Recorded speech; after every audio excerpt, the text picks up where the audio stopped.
that don't know me, my name is Matt Hensley. I'm the head of trading education at Tiresias Trading, which is my education company.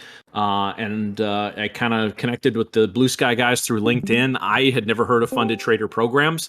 And so I had a couple of clients, some of my mentorship clients asked me about them. And so I started looking into them. It's a great concept, and obviously one of the big things in trading is funding. So, as I looked more into them and as I talked to some of their guys, I think, my goals and their goals align very well, which is simply to develop traders. I get a kick out of helping people get where I am in my trading. And that's not to say I'm a multi-millionaire or anything like that. I don't, Josh and I were talking earlier, I don't own a Lamborghini or anything like that. But, the doors that trading is open for me in terms of the flexibility in my life is great, and we always think about the positives with that, guys, right? Like I bought a new car a couple years ago. I paid cash for it, so I don't have a car payment, right? Saving to get a really nice house here. Hopefully, I've been holding out for prices to kind of crash in the real estate market, and hopefully, at least for my sake, that happens pretty soon. But guys, it also, on the other side of this, like just share a little personal story. My right when the year started, my girlfriend at her house fell and broke her wrist, and so I had to drive out to her and spend a couple of weeks getting her kind of back to where she needs to be. And I was able to trade and do some other stuff and have that flexibility that I wouldn't have had with a 9-to-5 office job. So there's so much. I know I'm not telling you guys anything you don't know. There's so much in this world that is that just doors just open, and I truly wish that for all of you, and I know the guys at Blue Sky do as well, right? And obviously, as they tell you, their best interest is you being a funded trader and making yourself lots of money, right? So anyway, let's talk about the markets today. First of all, anyone who's willing. Okay, you don't have to tell me P&L, though that's fine if you want as well. But just say, hey, I had a good day. I didn't have a good day. Give me some sort of details here. Just tell me kind of what you went through a little bit today.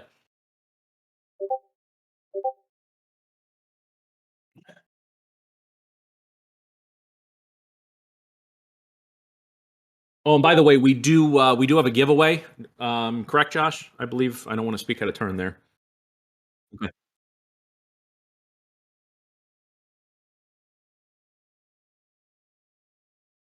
Okay, great. Great. Thank you. Tommy, I see your question there. I'm going to answer that momentarily. Good past 2 days, semi-tilt Monday, Tuesday. Okay, guys, I just want to say, everybody's got, listen, the old saying, there's a million ways to make money in the markets. They're all just really hard to find is very true, right? But part of me looks at a day like today and says, if you weren't able to catch some of this trend today, I kind of don't know what to tell you in a lot of ways, right? This was a full-on high to low breakdown over the course of an entire day. You see the hourly chart. I get, this is an hourly chart over here, a 5-minute chart over here. I mean, this is we dream of days like this. I had a very, very good day. I made a couple small mistakes, which cost me a little bit, but this was P&L wise, my best day of the year. And I didn't trade the last couple hours because I was doing some prep work for this and talking with Josh, but a couple of things. So it's yeah. And guys, this is I'm going to show you what I look at on a day like today. Okay, that's good. That's good, Celine.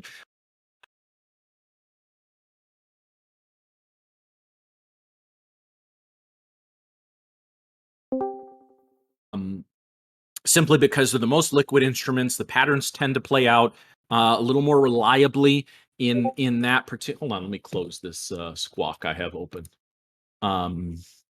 Anyway, okay, so again, these are the days that we hope and pray for as traders, where we get a clean break on the low a day early in the day, and we just never look back. I'm going to show you some. I use candlestick charts and Renko charts, so we're going to take a look at both of them, and I'm going to give you just a little, not a full-on out-of-the-box strategy to trade, guys, but I'm going to give you a couple things that I look for on days like today that you can play around with, and maybe you can build a strategy out of this. It's a false narrative in this business that strategies need to be these super complex things. No, most of the time it just starts with a very basic idea with a couple of parameters and a couple of indicators around it, right? And I have in my trading process, I have a thesis for a potential trade, and then I'm looking for the setup, and then I have indicators and market internals. That's one of the reasons I predominantly trade the indexes. There are so many market internals in the markets to help you. So one of my favorites, you can see I've got three right here, right? The VIX, the ADDs, and the ticks. The ADDs are by far my favorite, guys. And this is just today. Look at these ADDs. And the ADD is the advanced decline on issues in the New York Stock Exchange. So for example, it's the net difference in red versus green issues, so stocks, right? So we started the day, the high of the day was 1869. That means 1,869 more stocks were green than red at this point. Okay. And you see, guys, this was just so beautiful. There was a couple of times this leveled off, but we just kept breaking to new lows. And guys, even a few times when the markets were looking like they were going to rebound, because guys, I already know what some of you did today, and I'm not knocking you. This was the dumb crap that I used to do when I was a new trader.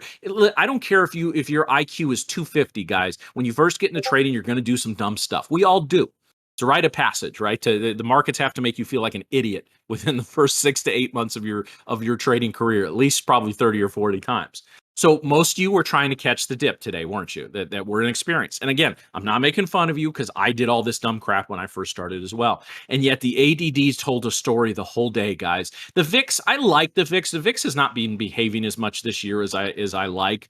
And when it's below 20 for just this, again, I look at it, but this ADDs, guys, you can't fake red versus green stocks, right? Especially if you're trading the indexes. And look at this.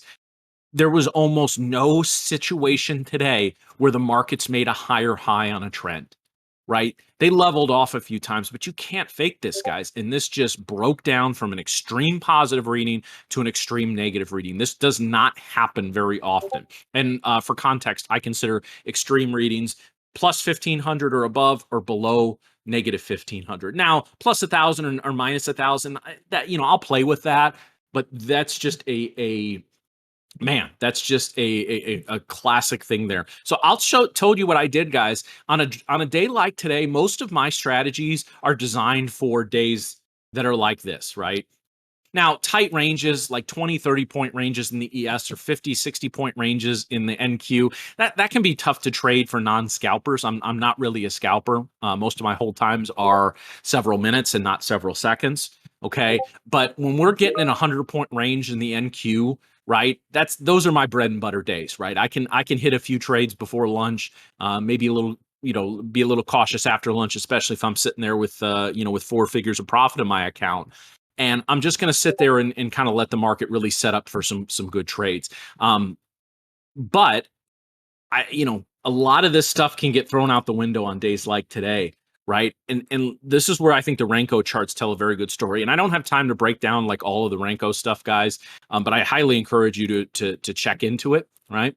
And so what I was basically doing, I was waiting for the markets to put in on the Renko, again, not in the candlesticks, because candlesticks on a day like today can be a little misleading with a lot of candle wicks, a lot of consolidation. So basically, this was about the point where I said, you know what? I'm going to wait for higher highs to get put in on the Renko and short the bejesus out of it. So again, Renko down, makes a new high, makes a new higher high. You can see these, on the charts here, where boom, as soon as it was breaking here, I was shorting this. Same thing right here. High, higher high, shorting the break of the first high.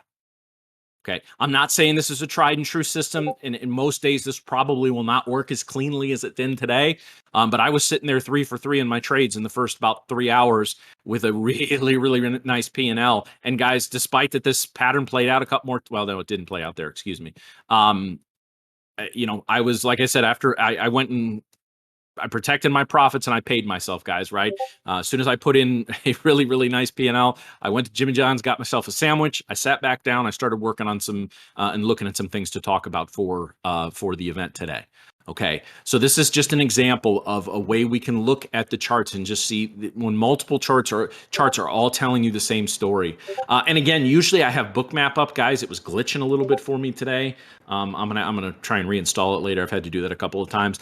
So I don't even know what the icebergs were doing in through here. And icebergs are big institutional orders that get sniffed out by algorithms that can tell you, hey, okay, the house will put in an order for 1,000 contracts at ES, right? But they only want to show 50. And so the algorithms can pick those out once they're executed and let you know, hey, there's a big institutional buyer or seller here. By itself, one of those popping up is not the biggest story in the world, but my guess is there were probably a lot of them. If somebody has Bookmap and has the SI indicator, let me know if there was some activity through here, if you remember or you still have it up. 12 bit, yeah, well, yeah, Mike. But again, I found this setting to be a little better, right? Okay, so any questions on the market today?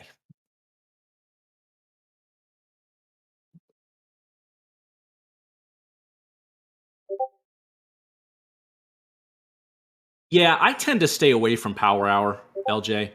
I'm not saying I never make trades in that time. But again, I spent so many years cataloging every single detail, every single. It was exhausting, guys. It was absolutely exhausting. But you know what? I got a lot out of that, and I know that at the end of the day, especially because I'm doing the education stuff, I always have as well. I'm very run down by power hour, right? Mentally run down, and so for me, it's just boy, I need to just be very careful. Doesn't mean I don't trade there, but I maybe take 1 to 2 trades per week in power hour, especially if I'm sitting there with a nice power hour's last hour of the market.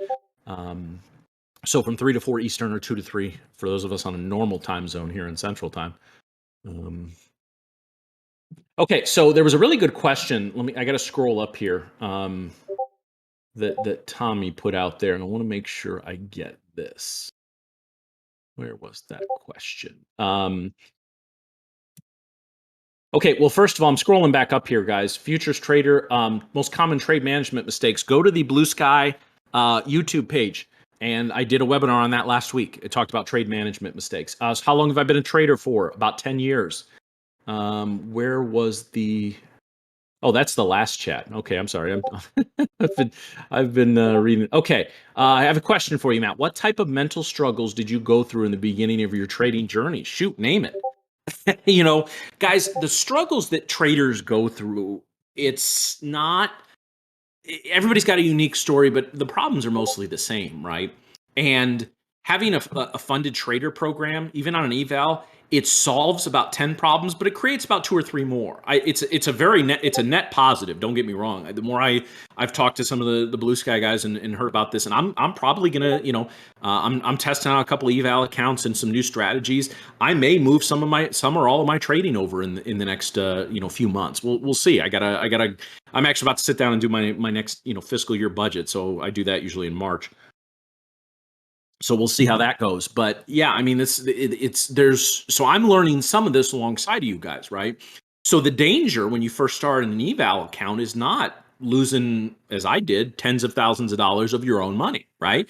It's having to make it through a month and pay the monthly fee again, pay the $85 resets and all that. And guys, let me tell you this: if you're somebody who's had to reset your account 2, 3, 4 times, I wouldn't panic on that. Right? There's a learning curve to this. Now, if you're somebody who's looking at $1,000 worth of reset fees over the past couple of months, and the guys at Blue, I don't directly work for them, so I don't see any of their data, but I bet you there's several of you out there. um it's time to change something, and that's depends person to person, right? I'll talk about the summit that we're doing in a couple of weeks, right? It's a Tiresias trading event. It's not a Blue Sky event, but there's a lot of unique mental challenges that we all go through, right? And especially within, uh, doesn't matter you're trading your own money, doesn't matter you're on an eval or you're a funded account, whatever. I will tell you this: the moment you stop trying to hone your edge, get out of the game, right? So even 5, 6, 7, 8, and 8. I've been a futures trader for about 4 solid years now. Almost, just I'm a couple months shy of it. But that's something that I'm always trying to refine my edge, and always, okay, gosh, I've got a 5% better winning percentage in this hour than this hour. Okay, is that a small sample size, and it's worth ignoring, or it's not? Again, there's all these. It can be exhausting, guys, to analyze all this stuff, but you got to at least just kind of break it down. Pretty simple. All right, so I do want to open up to all questions here, so keep them coming. How do you manage your risk? Well, that's a very good question, SRS. And again, I don't want to sit here and say here's exactly how you manage your risk, because there's different strategies, right? Some of you may be trading strategies that are only giving yourself 5 points of wiggle room on the ES. I think that's a little light. Futures trades need room to breathe. Very few times. Again, this is not. I'm not saying this is the be all end all. Very few times, guys, will I give a trade less than 10 handles on the ES or less than 20 on the NQ. And sometimes it's more than that. Okay. My edge statistically comes from finding trades that are at least 1.5 to 1 risk or reward to risk, right? So 15 handles to make 10, or excuse me, risking 10 handles to make 15, for example, at least that or more, and having a winning percentage that's quite frankly well above 50%. We get into this thinking we need to hit home runs every time, guys. No, just sit there and stack wins, stack wins, stack wins. Today was a perfect day for that. So, but again, I know myself 10 years ago, and my stupid ass would have been sitting here trying to catch every bounce. Oh, it's a bounce. Get in. No, well, guess what? Unless you were scalping a few points on the bounces, you're going to get murdered doing that. Okay, that's dumb money. Dumb money was trying to find the bottom all day, and we were all dumb money at some point. Now once you become great, you still want at trading. You still want dumb money because those are the people who pay your bills.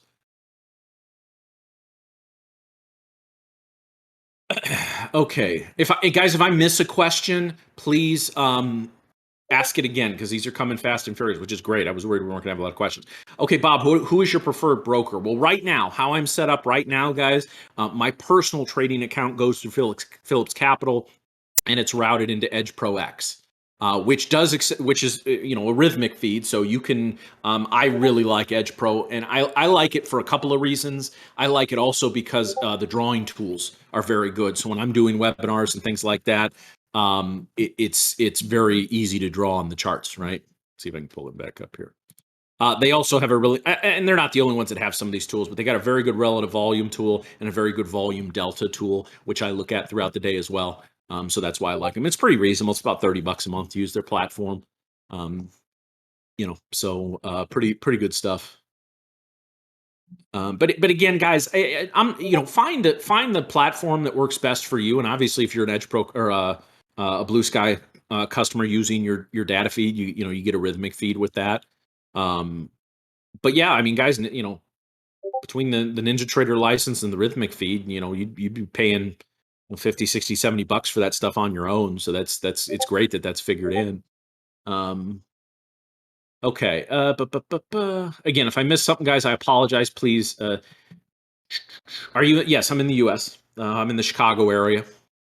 It's no, I was just about to say it was 50 degrees, but I look at my little display here. It's gone down about 10 degrees in the last hour. So great, probably snow on the way. It just rained like crazy all day and got rid of all the snow and ice, and now I think we're gonna get more. Wonderful. Trading View is great. I just started with Trading View a couple of months ago, and because again, I have a buddy of mine who actually works in a prop firm in Chicago who is big on Renko charts, and he was teaching me a few things. So that's when I kind of started to use those. Oh, guys, 20 handles on the NQ. People are going to talk about commissions, but I will tell you this: in my personal trading, I would much rather trade 20 micros than 2 minis, because I can scale out in multiple ways. I am a big believer and I get the system that I use with. I don't want to take a lot to describe, but I scale out in usually about 3 or sometimes 4 tranches. So typically, no. Typically, again, I'm more of a momentum type trader, right? I'm looking for breaks of key areas. And so if I, again, without getting too complicated into it. So like, just for example, right? Let's say, and guys, this is not a trading method. This is just all I'm doing is giving an example. Let's say we have a consolidation area here, right? And we're just consolidating. Um, I will look for a break one way or the other. Not immediately. Usually, I'll wait for a new high to be made, and then a break of that new high or a break of that new low. Or again, if there's secondary indicators like a big iceberg order or multiple iceberg orders in Bookmap, or if there's a particular key gamma area. I read, guys, and I'm not an affiliate for them. I don't work for them. I've never had contact with anybody there. But the spotgamma.com, they, for $60 a month, they have a newsletter. It comes out twice a day that talks about the very key gamma areas on the SPX and the ES. So options that are both options on the SPY and options on the futures as well, and they identify very key areas. Sometimes they give some basic predictions. I mean, they're not saying here's where we're going today, but they're right way more often than they're wrong in terms of predicting volatility and key support areas, where the call walls and the put walls are very important as well, because put walls got just destroyed today, right? So there were key areas that we know as we break down through them, the big boys are going to have to come in and either start hedging or start covering positions, right? The dealers especially, when there's buying a ton of calls, they have to hedge sometimes by selling or sometimes by selling the stock. I mean, there's all these different. I can break all this down, but I don't overthink it. A lot of the ways I do is just look at the key areas and know as we're breaking some of these. Those are big areas. So if we were to break out here and move back into the zone, that trade idea, at least for the moment, is dead. So I don't tend to scale in. Also important to note the difference between scaling in and doubling down. I do occasionally scale in. I never double down on a trade. I know my max position size, and if I'm comfortable with that, I never add to a position. I know some people are big on adding to winning positions. I've been in, like, literally I've been in yelling matches with traders about that before. And I'm not here to say something doesn't work. Like, I know there's guys out there that scalp 5 points on the NQ, and God love them. It's not for me, and I've never had success doing that. Doesn't mean it's impossible. Just means that's just not my style. How many icebergs do you need to trigger a trade? Well, that's a good question, and it depends. Again, the answer is like anything in technical analysis. It's relative, right? If I see nothing throughout the day, there's just a few nibbles in the icebergs, and then I see a 2,000 iceberg order, come in. That's going to pique my attention. I'm not saying that directly leads to a trade, but that's going to pique my attention.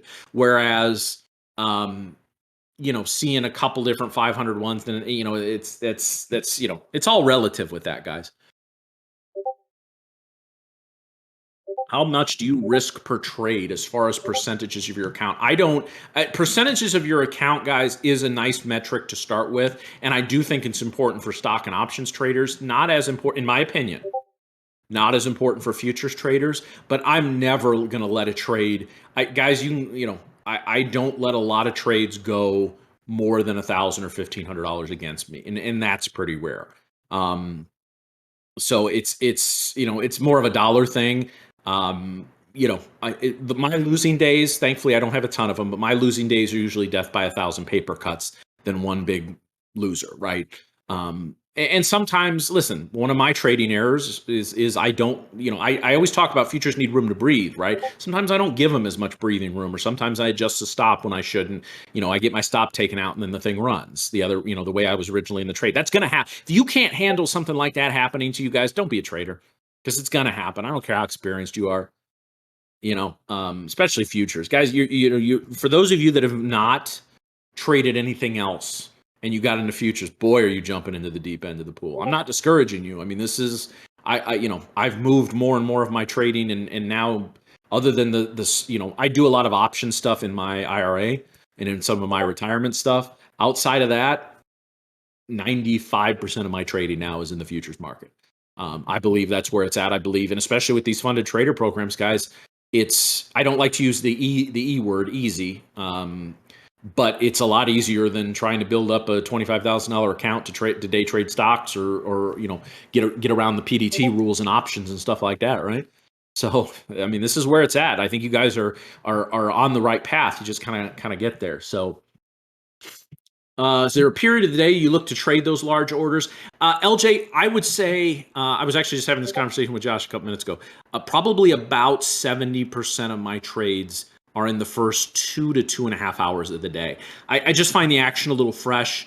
The breaks of support and resistance tend to happen a little more. I try to not trade the first 10 or 15 minutes, even if I see something juicy. I just want, let the big boys get there. It usually takes, if I recall, about 15 minutes for the big boys orders sometimes to get filled.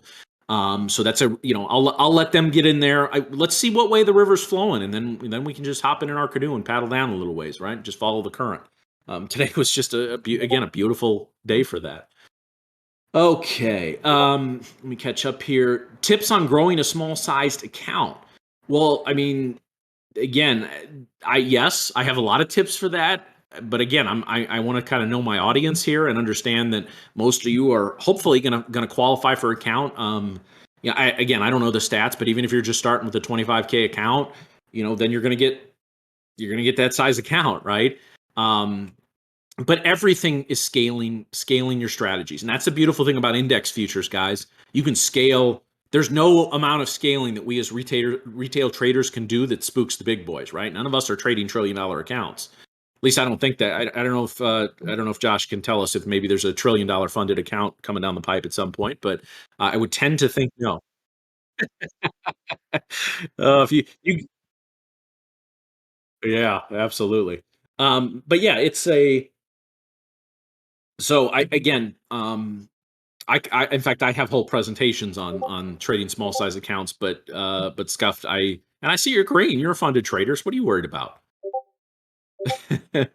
No, but seriously, just start small, and especially there's moving from and listen, I don't have a funded account with Blue Sky, but I've been trading my own money for several years, which is probably an even a little even more clenching involved than a funded account, if I may be a little blunt. And so it's all about scaling. If you're nervous about a position, guys, your size is probably too big. I'm just going to tell you what I would do, or what I have done in the past. I'm trading on paper a new strategy, which is like an eval account, right? I'm starting with a single micro contract, moving up to 3, moving up to 5, moving up to 10, and then eventually, higher size. And again, I don't trade minis very often at all. I'm usually with micros. And then when I move into real money, I go back down to that single micro and eventually just scale up slowly but surely. Okay, guys, we're all trying to make thousands upon thousands of dollars. You can't make $1,000 till you make 50, and then make 100, and then make 200. Right? Don't get caught. We are so listen. We're all here to make money, right? Every one of us. If you're not in this game to make money, if you're here for entertainment or a hobby, I'm sorry. I'm not. I'd be wasting your time if you stick around here. But at the same time, worry about the process. Stacking good trade after good trade. And guys, one of the great truths in trading is that not every good trade makes you money and not every bad trade loses you money. I've done some dumb crap in my career. I started as a small cap swing trader. You want to talk about a group of just nutso people? I mean, we were insane, and I would chase trades like crazy. And sometimes they'd win. They win just enough to keep you doing it, and then they smack the crap out of you the rest of the time, right? So yeah, so it's just focus on the process, making good trades, having a good trading plan, right? We talked about that at the last event. That's up on YouTube. If you have a good trading plan and you follow it, you made a good trade. I don't care what your P&L is. And if you have it, if you keep losing and you follow your plan is the problem, and you need to go examine that. This is what I work with my mentorship clients on all the time, guys. Okay. I'm sorry, I'm catching up here, guys. When I was a new trader early in my career, I had no issue holding trades to my target. The more market knowledge and experience, the harder it gets to hold for a full day's trade. Well, I mean, full day. I don't hold things for a full day. Um, but yeah, I mean, again, have a trading plan and stick to it. That's how you make money in this business. But it's got to be a good plan. So if your plan sucks, But if you don't follow your plan, you don't know if the plan works or you're just making mental trading errors.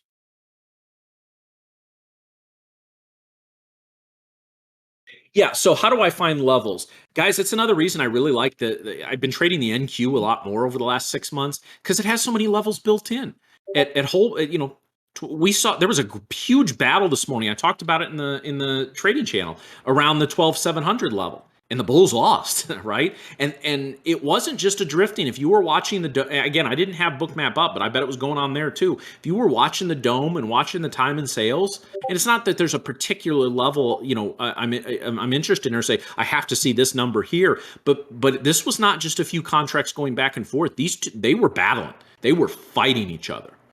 And the Bulls just got their heads kicked in, right? And then we broke below 650, and that was it, right? But there's always battles to be fought at 600, 550. I mean, we tend to go back to those levels. Areas where big iceberg or a group of icebergs are traded are going to be areas that I watch, right? And again, this is one of the reasons I've gravitated more towards Renko charts over the last um, times as well, guys. There's great support and resistance built right into these charts, right?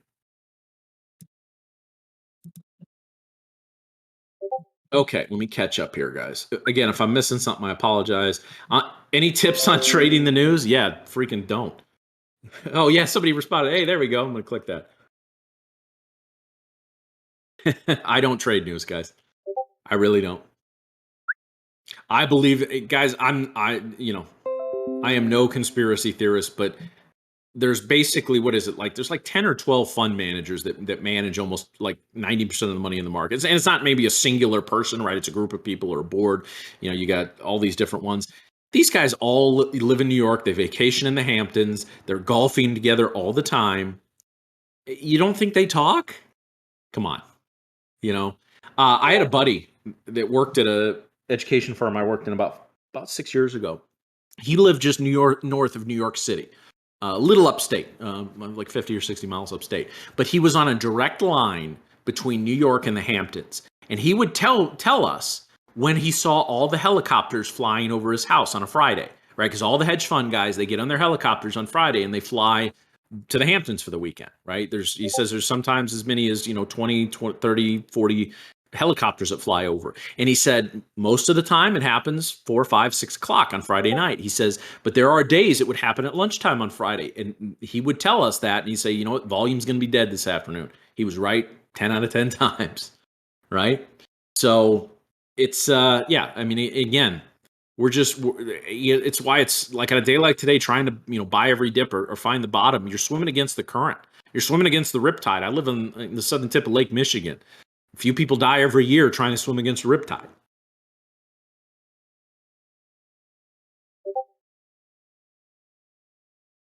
Yeah, I mean, I see future traders saying look back in history on trading the news. Keep in mind, though, we are in a different era now in the markets with the accessibility of the markets and all the different things that are out there.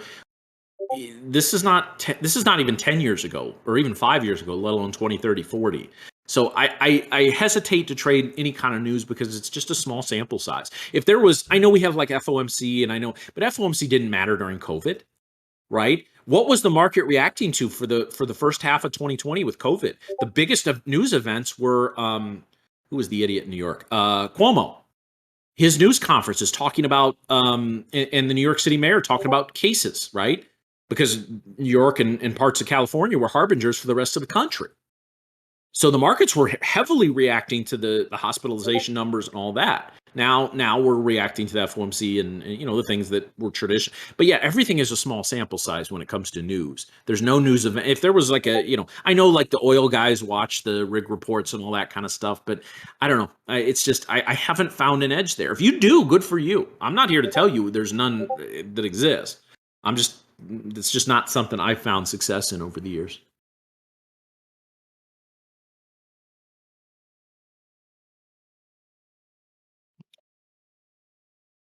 Yeah. Well, and just for example, if I'm holding a winning trade, if I'm holding a break even or losing trade, and I know like FOMC is coming up or something's coming up, I'll probably just get out of the trade and not risk it. But if I'm holding a big winning trade, like if I'm about to close, I may let the news play out, but I'm sure as heck going to have some kind of stop in there, right? Yeah, well, that's a good point too. Because again, if your ATR is going to spike heavily on that situation. So yeah, just be careful on your position size. I'm sure multiple people have blown out an eval account. Going heavy into news. I This is a true story, guys. I had a guy. And this was legit. We actually looked it up. I was working with a group of guys in a live trading room, right? We had a guy come in and tell us, this was years ago. I just started. But he basically was bragging in the room about going from a $20,000, this was options account, to almost $200,000 in like 4 days. And we called BS on it. And he actually showed us, like, he pulled up his account on a screen share and showed us this. So I'm like, all right, because immediately I know that's fine. You've done this. It's legit, but there's no way you're doing this without taking outsized risk. Turns out it was an earnings season. He was picking a random stock, buying either far out of the money calls or far out of the money puts, and putting his entire account into it, right? And he happened to hit 4 days in a row, right? So he's talking about how he's got this system. He's going to start. I just flat out told him. I said, listen, man, if I'm you, you started with $20,000. Take 180 out of your account, put it towards a house, put your kids through college, do whatever, and go back to that 20,000. He's like, no, I'm going to make it a million. But guess what? He blew out his account in a week. Went from 20,000 to 200,000 to, I think he ended up like 200. So, I mean, you got to be cognizant of position size. You got to be cognizant of risk management. I mean, this guy was just gifted $150 at the casino, and he pissed it away. And actually, he took out a loan and pissed that away too. I found that out like 6 months later. So the markets punish sloppy trading, guys. There's days you can get away with it more than others, but if you're sloppy, they're going to come for you. No, no. All right, guys. Keep the questions coming. Also, guys, we're kind of got 20 minutes left yet, but if you have any trades you'd like to share, again, please don't just put up a chart and say, here's my trade. Tell me what you were looking for. Tell me what happened. You don't have to share exact P&L, but you can say, hey, I made 10 handles per contract or something like that. Or again, don't be shy, guys. Don't be shy about sharing something you messed up. So that happens. Happens all the time. Good, Tommy. I'm glad.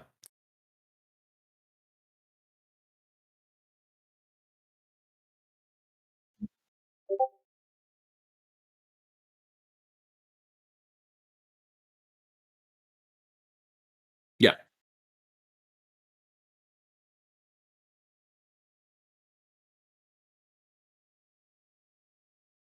Yeah.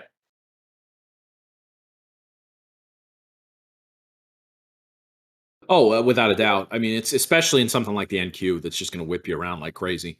Um, I'm probably most NQ trades I'm not going to take unless I see the potential for at least 25 to 30 points of profit there. Hopefully more. Some days the market just doesn't give you that type of stuff, right? But it's yeah, it's a challenge, and I think there are. I think it's a huge net positive. As I've been talking to, obviously I've talked to some of you guys individually. I've talked to obviously Josh a few times, some of the other guys over there, and like I said, I think the funded programs solve a lot more problems than they create. But there are some different issues. And mental issues that you got to. My guess would be, and somebody can tell me if I'm wrong, that you almost would be a little more apt to take outsized risks especially when you're in an eval account, right? Because I screw this up, I can pay 85, but that develops bad habits. So the best advice I could give somebody, if you tomorrow morning you wake up and you start your first eval account with Blue Sky, I would recommend, let's say it's a 50K account, okay? Treat that like you just got a $50,000 account of real money and trade it like that. And because the mental edge, you have to develop the mental edge, guys, and be able to make decisions when real money is on the line. So I mean that's it. I lost about 40K my first year trading, guys. It was a good chunk of my life savings at that point. Now, thankfully, at the time, I was in my early 30s, and I got back. But boy, I mean, I was one of the horror stories. I really was. Now, I've talked to people that have lost way more than that. Um, I my own losses are not in the top 50 of the people I've talked to over the years. So you think you got a story? I've got stories. Now I've talked to people that have lost seven figures and they're worth nine, right? But I've also talked to people that have blown out $250,000 accounts in stocks that was their life savings. I mean, what do you say to people like that? It's tough. Can you share your mistakes? Well, I was basically trading small cap stocks was a mistake, right? Um, I was trading catalyst events and small cap stocks, a lot of biotech type stuff. And I eventually got to the point where I was, making a little money and break even, but I don't think there's a huge edge there. There's too many games played in small cap stocks. There's S3 filings, shelves, offerings, news. Um, one of my favorite. One of my favorite stories. This is true. So, kind of before the cryptos became big, when blockchain technology was first kind of making the mainstream, right? This was, I want to say, talk about like 2017, 2018, right? And so just the possibilities were coming out. Oh, here's this technology. Here's what it does. There was a team. There are scanners out there. There are algo scanners that do nothing but read press releases from companies, and if there's the certain like name or a certain like keyword, they'll play that stock. And so blockchain was one of them. And so, the Long Island Tea Company changed their name. Now they literally make tea. Okay, that's all they do. They changed their company name to the Long Island Blockchain Company. They didn't change what they did, and their stock spiked up. I can go back and look it up. I don't even know if they're still a stock. It spiked up like 100% in one day, and then it got pulled. Like I think they got nailed by the regulatories for that. But there's too many games, and I'm not saying there's not games in the futures, guys. But boy, it's a lot harder for one or two bad actors one or two bad actors can probably move the ES a couple of points here or there. Like what happened today, that's just the trend of the market. That's just what traders were trading, right? What turned it around for me? A lot of work, man. That's it. Guys, I want to tell you, I'd love to tell you, and I know, listen, as much as the guys out there that promise you the magic strategy or do this or that, as much as they've probably pissed you guys off over the years, they've pissed me off way more. I've gotten into it with guys at events before when I've seen their marketing material. I am actually surprised that I'm not a confrontational guy at all, but I have looked guys in the eye and says you're what you're doing is criminal, and I think you're horrible for our industry. Unfortunately, there's way more of them than there are of us, right? So it is what it is.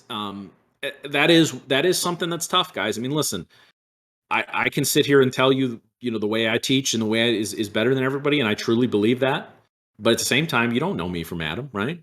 And that's why I do some of these events. I want you guys to get familiar with me. I want you guys to understand what a real education and real Q&A looks like, right?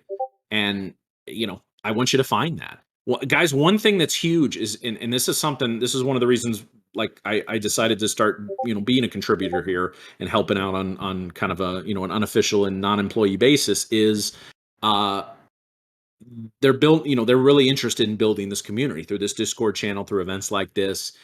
Guys, in fact, I'll do this event for you guys. I'll do this talk because I think it's very important, where I tell my whole story, first 2 or 3 years, and get into some quote unquote gory details, right? There's three things you need to be a successful trader. You need strategies with an edge, you need some kind of mentorship, and you need community.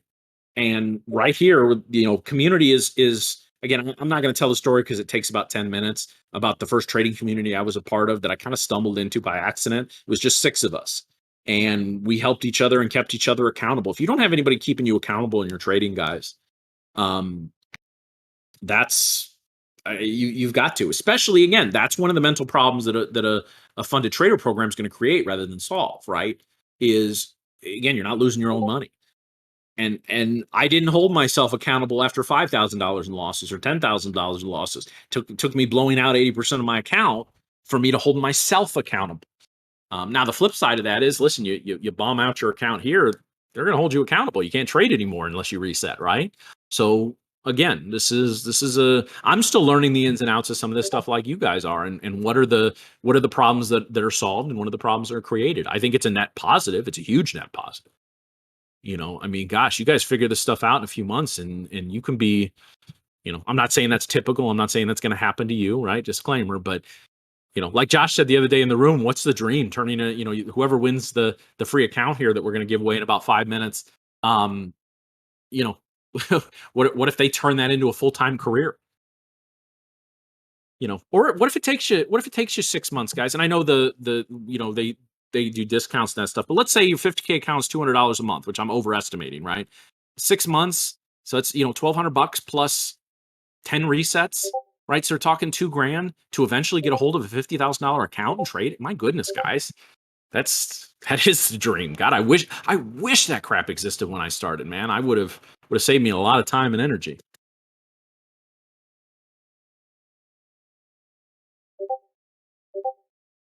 So yeah, so guys, probably about right at about 10 till here. So in about 3-4 minutes, I'll spin the wheel of names once Josh gets me the names, and we will. Okay, excellent. Sounds good. Sounds good. Let me pull this over here. Um,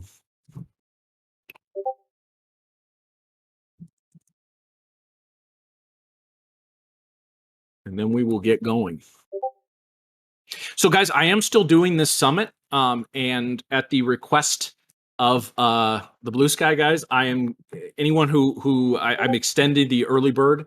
So again, I'm doing this. I pulled up the slide. Where'd the slide go? This is not. This is the weekend of the 25th and the 26th. We're doing a. I'm doing a trading summit, so it's going to be about 5 hours total.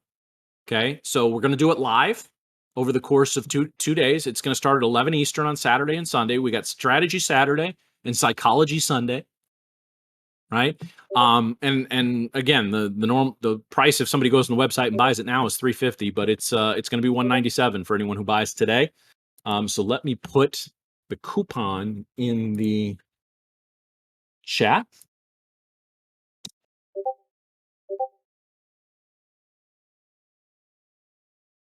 Did you guys hear that? Oh, that's right. You mentioned that. Yeah, I appreciate that, Josh. Thank you very much. So yeah, again, so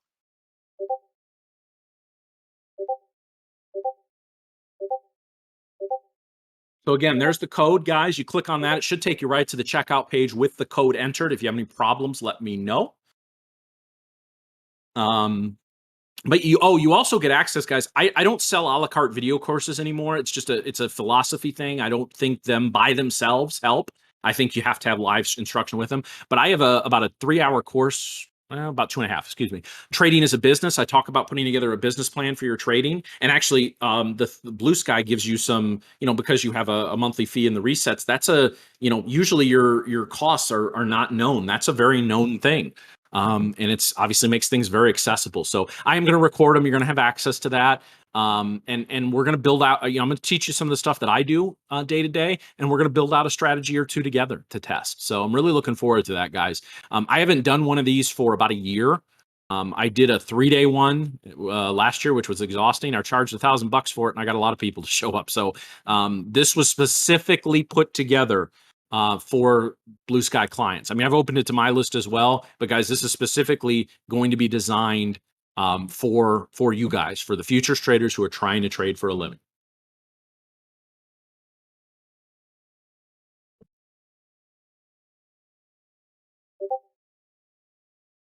Okay, well, this was the last name, so let me get rid of these.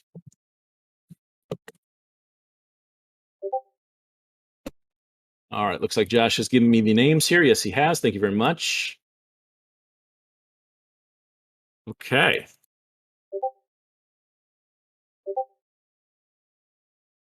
All right, and actually, guys, we're gonna spin twice because I meant to say this earlier. I'm also gonna give away a 30-minute coaching session as well. Again, since Blue Sky's kind enough to support me, I want to support them as well. So we're gonna spin the first spin is going to be for the 50K account. So Josh will get in contact with you.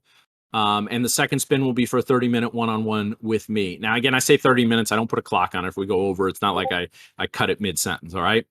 So I will message you and you get a link to my calendar to go ahead and schedule it. All right. So let me get the chat back up here so I can see everything. There we go. All right. So this is for the 50K Blue Sky account. Let's spin the wheel.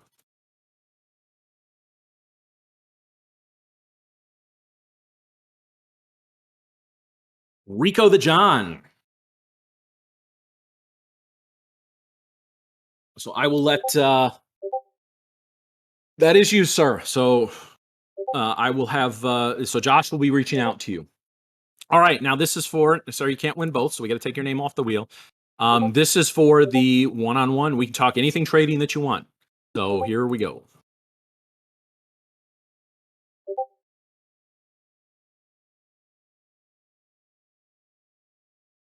Happy. I will be reaching out to you as soon as we're off here. Look forward to that. Oh, Happy's green. He's a funded trader. Oh, good, good. We'll have plenty to talk about, sir.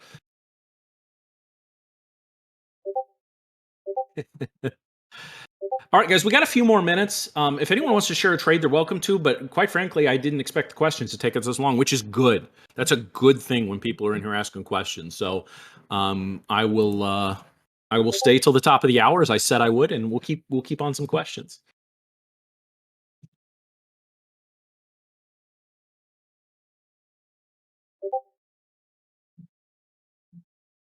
We love you too, Rico.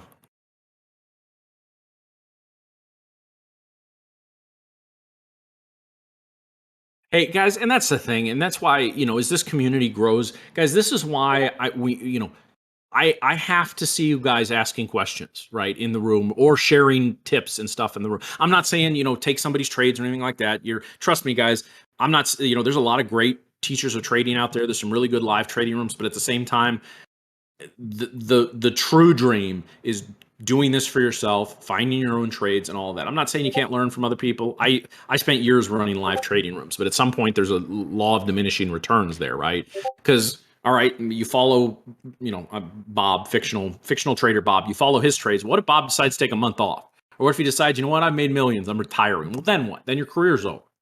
So, learn as much as you can, but you should definitely aim to find your own. So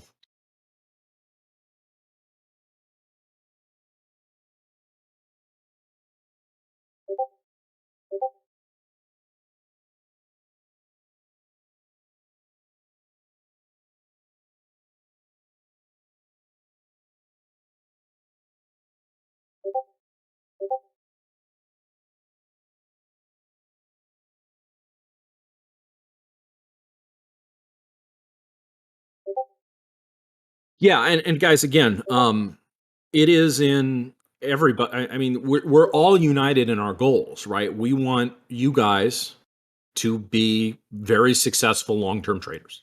We all want the exact same thing, and you don't see that much, right? Where a company and people and customer, everything aligns, right? And so again, you just got to stick with it. And guys, Josh and I were talking about an hour ago on a couple of different things, and one thing I told him, I said one of the hardest things is for traders to really truly believe they can do this. I know you guys are all here, right? You're learning, and the people that show up for these events, everybody that logged off at the close. Now, listen, if somebody's making thousands of dollars a day, that's great. I hope they're enjoying time with their family or doing things that they enjoy.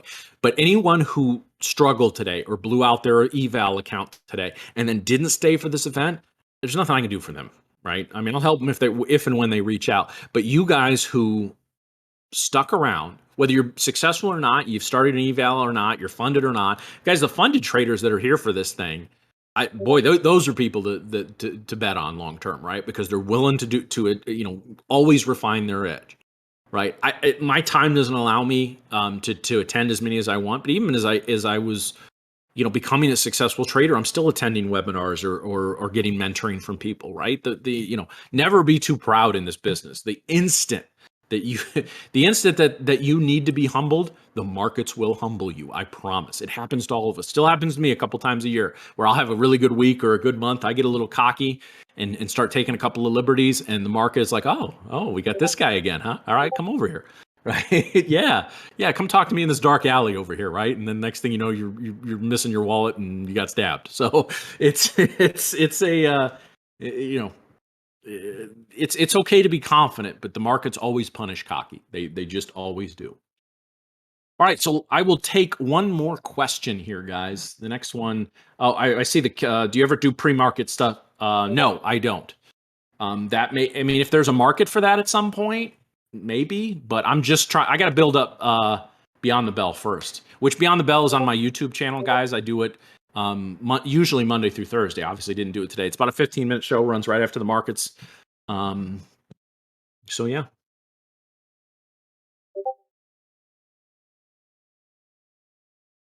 unable to use chat. Was curious on the um, it's kind of not a specific question, so I don't know how to answer that, but I can pull that up at some point.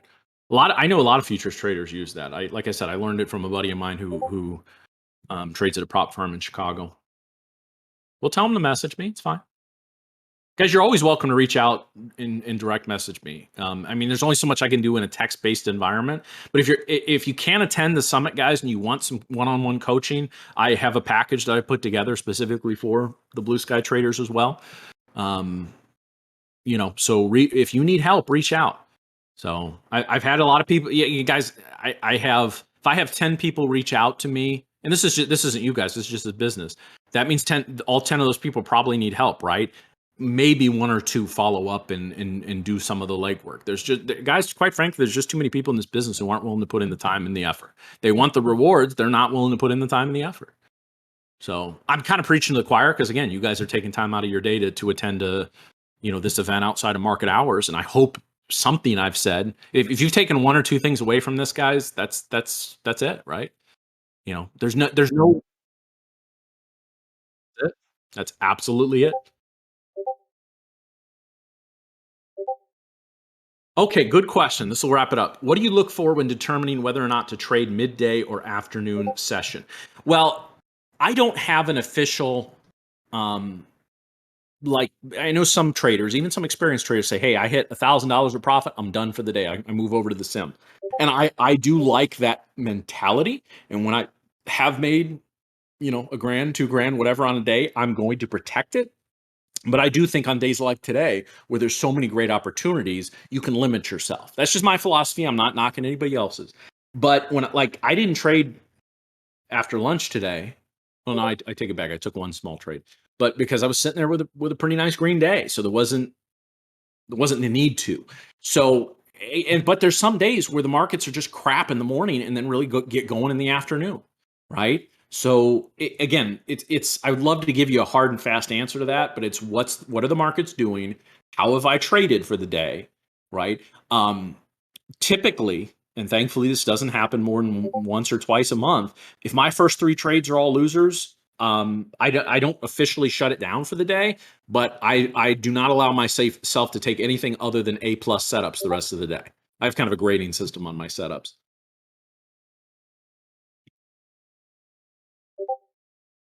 All right, guys. So here is the link to sign up for the. Oh, that's sorry. Let me put in the link to sign up for the summit one more time. I hope to see you there. Yes, YouTube. Just search Tiresias Trading on YouTube. Here, I'll put it in here.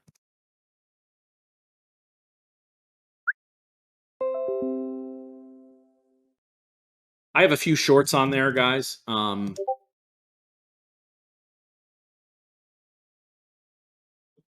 And happy I will be reaching out to you via DM momentarily. And everybody, thank you for coming. Again, we will be doing this. I want to settle on a regular time eventually, but I want to try a couple of different times, and then we'll probably I don't know, Josh, do you have the ability to put like a poll in Discord? Okay. Yeah, we'll poll where people can show up. I imagine something like a Wednesday or Thursday at this time will probably be best. But I also don't want to just eliminate anyone who can't be here. So we'll try it at that point. So yeah, I'll let you know. I'll let you guys know, and Josh will let you know probably Friday when next week's session is. So all right, ladies and gentlemen, thank you very much. Appreciate your time. Thanks for being here, and I will see you guys tomorrow. Yep.